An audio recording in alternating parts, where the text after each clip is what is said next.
오늘은 뜻으로 읽는 구약성경 43번째 시간으로 열왕기하 10장부터 같이 읽어보도록 하겠습니다. 열왕기하 열왕기상 마찬가지입니다만 왕들에 대한 이야기죠. 그러니 왕들이 이름이 많고 또 중간에 분열돼서는 북쪽 왕 또 남쪽 왕들이 있고 또 이름이 같은 왕들이 있어요. 남쪽에 북쪽에. 그래서 내용 파악 자체가 상당히 혼란스러울 때가 있습니다. 그래서 뜻으로 의미를 좀 생각하면서 읽으면 좋겠는데 2차적으로 우선은 열왕기를 읽을 때 사실관계, 팩트, 어느 나라 왕인지 누구랑 무슨 일이 있었는지 이런 사실관계를 위주로 먼저 파악하시고 그리고 나서 큰 틀에서 전체적인 의미를 살펴나가시면 우선은 도움이 될 것 같습니다.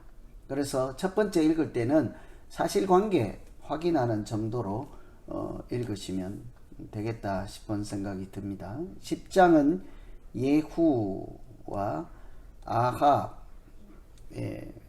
이야기인데요. 예후는 북쪽 왕 아합 가문을 멸망시키는 그런 왕이죠. 왕조가 있습니다. 가문이 바뀌는 그 지점을 왕조가 달라지는 시점으로 할 때 북쪽은 오므리가 아들이 있다가 이 가문에서 왕이 아니라 다른 가문에서 왕이 나오는 왕조가 바뀌는 예후 있죠. 여기 아합이 있습니다. 오므리 다합의 아합. 이 오므리 왕조를 바꾼 사람이 예후이죠. 그 예후를 통해서 하나님이 아합의 가문을 이렇게 멸하는 심판하는 내용이기도 합니다. 아합의 아들들 왕자들 무려 70명을 죽이죠. 또 남쪽 나라 왕인 아하시아의 형제 42명을 다 죽이죠.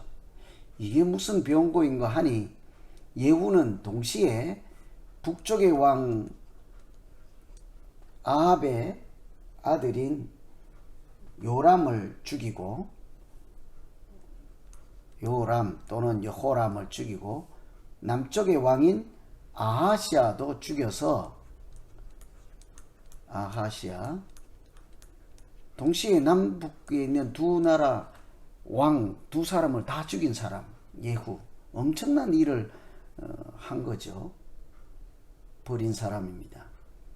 웬관히 이 아합은 아합의 죄, 아합과 이세벨, 또 우상 숭배, 당연히 하나님의 심판이 마땅하겠죠. 그런데 이 남쪽 아하시아는 그럼 왜 이런 봉변을 당했을까? 이 당시에 아하시아는 아합의 외손자예요. 아합의 딸인 아달랴가 아하시아의 엄마예요. 이제 아람과 싸울 때 요람이 다른 나라와 싸우기 위해서 우리가 손을 잡고 친척이니 손을 잡고 같이 싸우자 하다가 요람이 부상을 당하죠. 그때 부상당한 외삼촌을 아하시아가 병문안을 갔죠. 북쪽으로. 그 두 사람 이제 친척 관계로 연결된 두 사람 왕을 모두 다 심판하는 사람이 예후인데요. 한 가지 질문은 그럼 왜 아합의 가문은 심판을 받다 마땅하지만 남쪽 나라 왕은 왜 그랬을까? 열왕기하 8장 27절을 한번 읽으시면 힌트를 얻을 수 있습니다. 이 아하시아가 아합의 길로 행했다고 해요. 외갓집의 길로 행한 것이죠. 아합의 집과 같이 여호와 보시기에 악을 행하였다 그래요. 아합의 길, 악을 행하였다. 같은 부류인 거죠. 그는 아합의 집의 사위가 되었습니다. 아합의 사위가 되었습니다. 이렇게 진남북이 이제는 연합하여서 우상을 섬기는 길로 치닫고 있다. 거의 멸망의 징조가 보이는 것이죠. 그런데 이것을 뭐라고 하는가 하니 엘리야로 하신 말씀을 이루신 것이다 라고 해요. 아합의 길을 심판하시는 것이죠. 열왕기상 19장에 보시면 엘리야가 그 후계자 엘리사를 세울 때 예후를 왕으로 또 기름 부으라 이런 얘기를 할 때 뭐라고 하는가 하니 하사엘의 칼을 피하는 자를 예후가 죽일 것이라 이런 말이 있거든요. 이 사람이 아람 왕 하사엘과 싸우다가 부상을 당해서 그 칼을 피했잖아요. 그런데 그 피한 자를 예후가 죽을 것이라 했던 엘리야의 말을 그 말씀을 이루신 것이라 하나님의 심판으로 해석할 수 있겠죠. 그때 예후가 하는 말이, 그리고 두 왕을 죽이고 나서 예후가 하는 말이 나도 바알을 더 크게 섬길 것이다. 아합보다도 더 바알을 크게 숭배할 것이라 하고 바알의 제사장들을 다 불러 모아서 그들에게 예복을 입히게 하죠. 바알 제사장의 옷을 입히게 하고 그들을 한 사람도 남김없이 다 처단했습니다. 그 바알의 제사장들을 계략을 써서 다 물리쳐서 하나님께서 예후에게 말씀하시기를 내 자손이 왕위를 이어 4대를 지나가게 될 것이다. 이것은 한마디로 10장은 예후를 통해서 아합의 우상숭배를 심판하는 하나님의 이야기라고 할 수 있겠습니다. 11장은 아달랴와 요아스인 거예요. 아달랴는 아합의 딸이죠. 딸입니다. 또 남쪽 나라 아하시아의 모친인 거예요.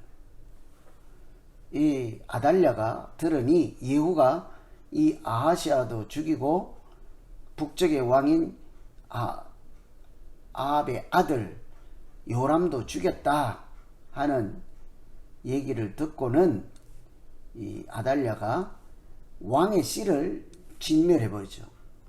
이 아달랴는 남쪽에, 북쪽에 있고 남쪽에 있는 왕비인 거예요. 쉽게 말하면. 근데 자기 남편 왕이 죽었다는 얘기를 듣고 그의 왕의 후손들을 다 죽여버리는 거예요. 상상이 안 가는 이야기죠. 아하시아의 아들, 그때 그 왕의 아들 중에 한 사람이 요아스, 한 사람을, 애기죠. 아이를 그 요세바라고 하는 여성이 숨겨서 이렇게 살렸죠.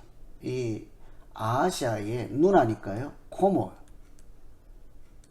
북쪽에서 우상숭배를 하는 딸이 왕비가 되어서 남쪽에 와서 살다가 자기 남편이 죽었다 하는 것을 듣고 정치적인 그런 입장, 종교적인 입장에서 자기가 왕권을 쥐기 위해서 왕의 아들들 다 죽여버리고 그때 자기가 실권을 차지할 때 그 중에 한 사람, 한 아이를 그의 고모가 살려준 것입니다. 이 고모의 남편이 제사장 여호야다예요. 참 공교롭게도 이름이 하나님이 아신다 하는 뜻이에요. 하나님이 아신다. 여호와께서 아신다. 이 모든 아달랴의 속마음을 알고 돌아가는 형국을 알고 이런 일들을 하나님은 다 아시죠. 그래서 이 7년을 기다렸다가 요아스를, 어린아이를 기름을 부어서 왕으로 삼죠. 아달랴가 우상을 숭배하는 아합 가문의 출신이잖아요.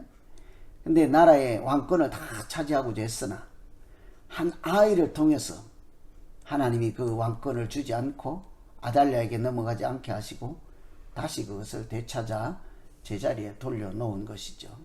그 일로 인해서 바알의 제사장도 죽이고 바알을 해파하고 무리가 아달랴를 죽임으로 어떻습니까? 왕비, 실권을 가진 한 여성, 우상 숭배에 대표하는 가문의 딸이 한 나라의 왕권을 다 쥐고 자기 마음대로 하고자 했으나 하나님은 피덩이 같은 아이의 생명을 통해서 그 나라를, 하나님 나라를 세우시고 지키는 것, 이 정도로 금방 볼 수 있지 않겠어요? 그래서 이런 사실관계 파악하시면 11장을 읽을 수가 있겠습니다. 12장은 요아스, 아기 때 고모의 손에 의해서 살아남은 남쪽의 왕이 있죠. 이 요아스는 한마디로 평가하기를 하나님 보시기에 정직하게 행했다. 그런데 한 가지 단점이 산당을 제하지 않죠. 그리고 성전을 수리한 것으로 유명합니다.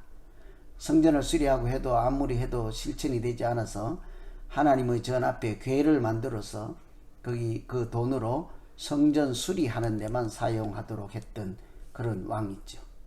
그러나 성전과 왕궁의 금을 아람 왕에게 주어서 돌아가게 하였습니다.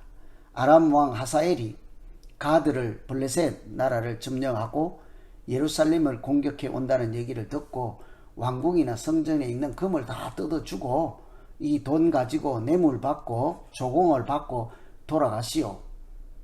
힘이 없으니까 금으로 막은 것이죠.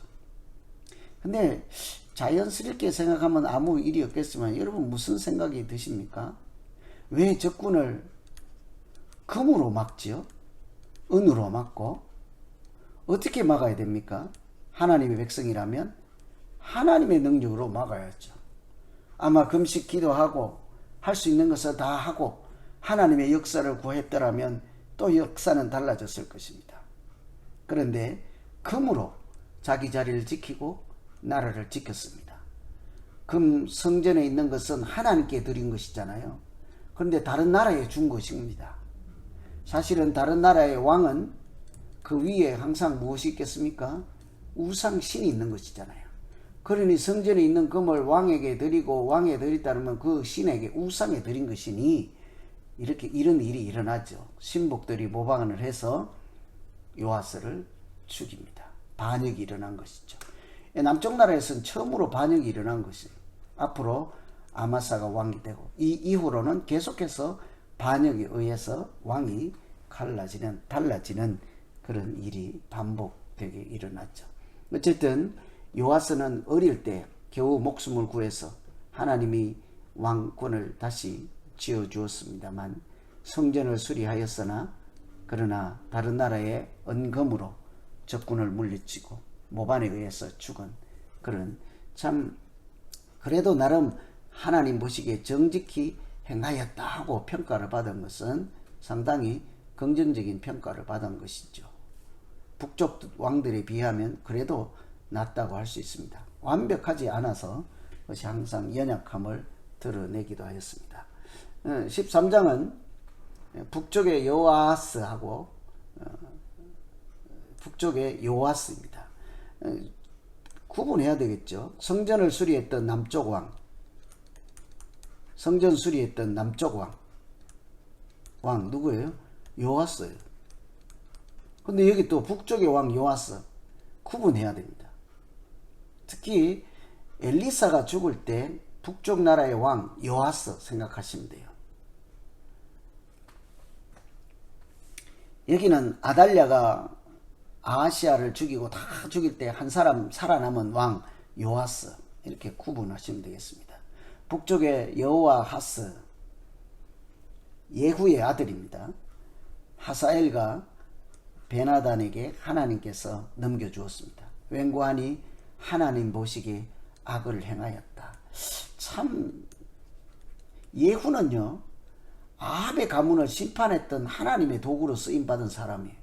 그런데 일대가 되지 않았어. 그 아들은 하나님 보시기에 악을 행하여서 다른 나라에 붙여서 넘겨주었다. 하나님의 징계를 받았다. 참 신앙을 계승하고 이렇게 긍정적으로 흘러가는 것이 얼마나 어려운지를 금방 알 수 있겠죠. 아람 왕이 여호아하스의 백성을 진멸하였습니다. 이때 그 아들 또 요아스가 왕이 되어서 여호와 보시기에 악을 행하였다. 악을 행하였다. 악을 행하였다. 북쪽 나라의 특징인 것이죠. 이때 이 요아스가 왕이 있을 때 엘리사가 죽음이 임박했다는 것을 듣고 왕이 하나님의 사람을 찾아가죠. 가서 내 아버지여 내 아버지여 이스라엘 병거와 마병. 그때 엘리사가 이 요아스에게 화살을 창문을 향해서 쏘시오 할때 이것은 구원의 화살입니다. 화살로 땅을 치세요 하니까 요아스가 딱 3번만 친다고요. 많이 쳤으면 좋았을 걸 3번만 친 거예요. 그랬더니 하는 말이 엘리사가 하는 말씀이 앞으로 당신은 아람 나라를 3번만 이기게 될 것입니다. 한 그 엘리사의 예언대로 이 요아스는 베나닷 다른 나라의 침공을 3번 이기고 성읍을 회복하게 되죠. 이때 엘리사는 죽음을 맞이한 뒤였습니다.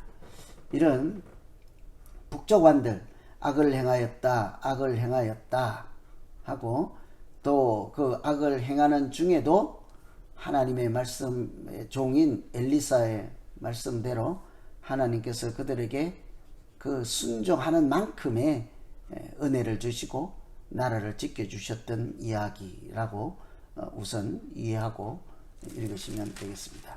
14장은 다시 남쪽으로 와서 아마사 왕 또 북쪽의 요아스 왕에 대한 말씀이죠.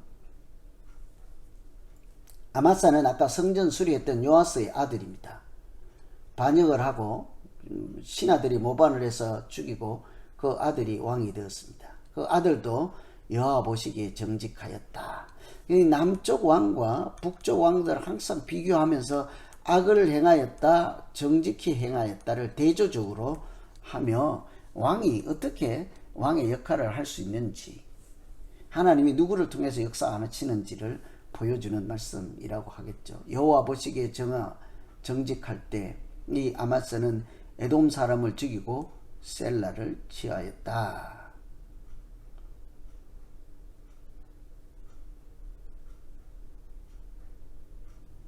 북쪽 아마스가 북쪽에 있는 요아스 왕에게 이렇게 얘기를 합니다. 이 에돔을 쳐서 공격하고 땅을 차지할 정도니까 이 아마사가 상당히 힘이 있었겠죠. 그랬더니 이제 교만해서 북쪽에 있는 요아스에게 우리 한번 대면하자, 이거 한번 겨루자 이런 얘기예요. 싸우자 이런 얘기예요. 앞에까지는 친인척으로서 서로 협력했던 사람들이 이제 남과 북이 대면하자, 겨루자 이렇게 교만하고 나가니까 이 북쪽에 있는 요아스가 남쪽 나라 쳐들어와서 아마사를 사로잡아 버린 거예요. 그리고는 성전과 왕궁에 있는 금들을 뜯어서 북쪽으로 돌아가게 되었습니다. 얼마나 하나님의 백성 또 아마사 남쪽의 왕이 수치를 당하는 그런 장면이라고 할 수 있겠죠. 이 북쪽에, 그리고 나서 북쪽에 여로보암 2세가 등장합니다. 이 여로보암 2세는 요아스의 아들이죠. 여로보암 2세라고 하는 것은 제일 처음에 분열 왕국이 시작할 때 북쪽에 대표했던 왕이 여로보암이잖아요. 그래서 나라가 망할 때 후반기에, 멸망할 당시에 또 여로보암이라는 이름이 나와요. 그래서 처음 등장했던 왕과 구별하여서 여로보암 2세, 이때 여로보암 2세가 상당히 오랫동안 통치하고 나라를 부강하게 이스라엘 땅을 회복할 정도로 북쪽에서는 아주 특별한 왕이라 할 수 있겠습니다. 장기간 통치하고 나라를 튼튼하게 세웠던 여로보암 2세를 한번 기억하면 되겠습니다. 15장은 아사랴, 우시야라고도 합니다. 이렇게 특징이 나병, 문둥병자가 되었던, 나병 환자가 되었던 왕이죠. 예루살렘에서 52년 통치했다 하니까 여호와 보시기에 정직했다. 남쪽 나라 왕입니다. 남쪽에. 그러나 백성이 산당에서 제사를 드렸다. 분향을 했다. 산당을 정리하지 않은 것이죠. 그래서 하나님께서 치심으로 나병 환자가 되었고, 나병 환자가 되니까 별궁에 거하면서 그의 아들 요담이 실제로는 왕의 일들을 대신 처리하게 되는, 나병 환자를 쓰면서 섭정을 했다고 볼 수 있겠죠. 이 특이한 그런 사연을 갖고 있는 아사랴, 또 머나헴, 아수르 왕에게 은 1,000달란트를 주었다. 머나헴은 북쪽 나라 왕이에요. 이제는 머나헴, 또 베가, 호세아, 호세아는 북쪽의 마지막 왕이지요. 이 머나헴 때 아수르 왕 불이 쳐들어와서 돈으로 또 조공을 바쳐서 막죠. 베가는 아수르 왕 디글랏 빌레셀이 와서 이때 벌써 포로로 잡아가기 시작하는 것입니다. 아시다시피 호세아 왕 때에 북쪽은 아수르에게 망하죠. 그때가 722년입니다. 그리고 호세아 왕 때 아수르에 의해서 망한다. 벌써 망하기 전에 앞에 베가 때부터 그 나라가 쳐들어와서 금으로 조공을 받고 돌아가기도 하고 백성들을 포로로 잡아가기도 하였다. 이제 왕전이 망하는 그런 왕의 이름이 호세아이죠. 참 열왕기는 이렇게 보면 슬픈 이야기예요. 망하는 이야기니까. 나라가 망하는 이야기. 역사책이든지 무엇이든지 시대가 갈수록 발전하고 좋아졌다 이렇게 해야 되지 않겠습니까? 그런데 열왕기 상하의 이야기는 망했다 하는 이야기예요. 망했다. 나라가 망했다. 왜 망했을까? 무엇이 망하게 했을까? 이런 질문을 하면서 남북 왕들의 그 행적을 비교하여서 특별히 남쪽 왕의 그 시각으로 하나님 보시기에 정직했다. 북쪽에는 하나님 보시기에 악을 행하였다. 이것을 대조해가면서 설명하는 이런 틀을 통해 실제로는 이스라엘 나라를 다스려가는 왕이 사람이 아닌 하나님의 통치를 받는 것이구나 하는 것을 이렇게 피상적으로 조금 느끼면서 우선은 각 장별로 나타난 사실관계를 파악하고 무슨 이야기인가 하면서 되풀이해서 읽을 때 열왕기를 조금씩 이해해 갈 수 있게 될 것입니다. 저도 이 열왕기 상하를 읽을 때 항상 왕들의 이름이 남북이 비슷하고 해서요 혼동스럽고 혼란스러워요. 그래서 정신을 차리고 읽어야 되고 기록을 하면서 읽어야 됩니다. 예를 들면 이쪽에 남쪽에도 요아스가 있고 이쪽에도 요아스가 있단 말이에요. 이 어떤 왕이지? 그래서 이름이 등장할 때마다 남쪽 왕인지 북쪽 왕인지 이름을 표시해 놓고 읽어야 될 필요가 있죠. 남쪽 나라 요아스는 7살에 왕이 되었던 꼬마였습니다. 그런데 북쪽 왕 요아스는 여호아스의 아들로 다르죠. 남쪽 왕과 다른 왕인 것을 기억하면서 이렇게 내용 비교하면서 남북을 비교하면서 또 특별한 역사적인 사건을 기억하면서 이렇게 읽으시면 되겠습니다. 오늘은 여기까지 하고 다음 주에 16장부터 20장. 우선 제 추측에는 상당히 내용 파악 자체가 어려울 것이라 생각이 돼요. 이렇게 어려울 것입니다. 그래서 쉽게 좀 생략하더라도 큰 줄기 흐름 파악하고 남쪽 왕들 북쪽 왕들 이렇게 대조해 가면서 무슨 일이 있었는가 정도로 읽으시면 되겠습니다.